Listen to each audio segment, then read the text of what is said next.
СДСМ Штип одржа нова пресконференција повторно потсетувајќи го градоначалникот Иван Јорданов на поднесената кривична пријава од страна на СВР Штип за исчезнатата нафта против повеќе лица. Наместо огромен градски парк со езерца и содржини за спортување кај Миријанина црква, директорка на детска градинка која злоупотребила службена должност и го оштетила буџетот. Наместо изградба на достоинствено место за престој на улични животни, дозвола за изградба на дивоградба во објект чиј собственик е сопругот на секретарот на општина Штип, Вишна Шорова Ангелова.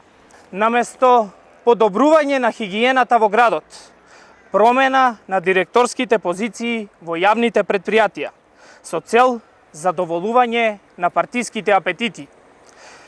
Градоначалниче Јорданов, границата помеѓу неажурноста и неспособноста е тенка колку и асфалтот со кој што ги шминкате штипските улици. На ваквите обвинувања одговорија од кабинетот на градоначалникот Иван Јорданов. Господата од СДС вака да излегуваа на пресконференции за реализираните проекти изминатите 8 години. Штип ке беше поубаво место за живење. Со оглед на тоа дека деновите на власт им се избројани, а заглавени во нивната безидејност и неспособност, треба еднаш за секогаш да разберат дека во времето кое доаѓа, одговорност ќе има за сите.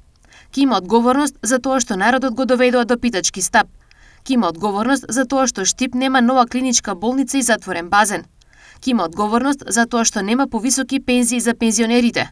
Ќе има одговорност и за уништувањето на образовниот и здравствениот систем. А најголема ќе биде одговорноста пред народот за уништувањето на сонот на многу генерации. Одговорија од кабинетот на градоначалникот.